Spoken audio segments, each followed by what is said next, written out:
Jimmy Spoon and the Pony Express, 10 Wild Mustangs. Jimmy and the grandfather drove the stage into Roberts Creek Station, arriving at sundown after the mochila safe on the seat beside them. A relief rider was waiting, so Jimmy tossed the satchel to him. Mail was 3 hours behind schedule. During the night, a stable boy wiped off the coach so it was no longer brown with dust. At dawn, it looked handsome with its bright red sides and gold lettering, Wells Fargo & Co., Overland Stage. Fresh horses flicked their tails and sniffed the cool morning air. 3 new passengers joined the others. Jimmy watched as they crowded aboard. He knew that those in the front and rear seats would be most comfortable because they could lean against the walls of the coach.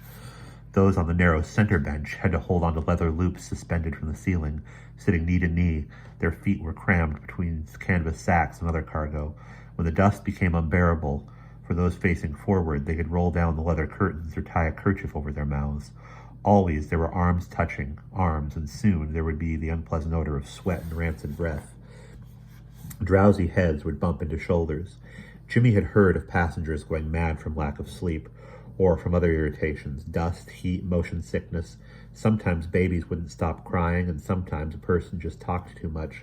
Yes, that would do it, thought Jimmy, too much talk. Suddenly he was filled with happiness. The endless blue sky reminded him of how free he was riding alone on a horse. Miles of open desert, buttes purple in the distance, the wonderful sharp smells of sagebrush after a storm. Cheerfully he saluted the stage's new driver as the man snapped the reins. The clopping of hooves and loud jangling of harnesses drowned out the cries of farewell. When Lillian leaned out the window and waved to Jimmy, he felt he was the luckiest boy alive. After the noon meal, Jimmy stepped out into the heat.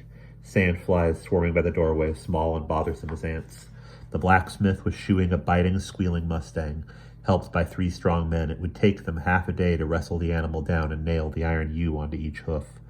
Milo explained that in the 1500s, Spanish explorers rode these horses, calling them Mustango, meaning wild. Mustangs were stocky with deep withers and broad flanks. They were especially valuable to the Pony Express because it had been learned that a grain diet gave them enough energy to outrun Indian ponies. Just before supper, a rider sprinted into the yard and leaped off his horse, yelling, "Trail's clear!" 3 men restrained Jimmy's mount, while another slipped the mochila over the saddle. When he put his left foot in the stirrup, the horse reared and turned, swinging Jimmy out to the side like a rag doll. He managed to pull himself up and grab the reins. The horse bucked twice and reared again. "This one's wild!" Jimmy cried to the blur of spectators. "How many times he been ridden?" The Mustang bolted toward the trail, galloping full speed. Jimmy heard the station master yell, "You're the first, Jimmy!" And that is the end of Chapter 10.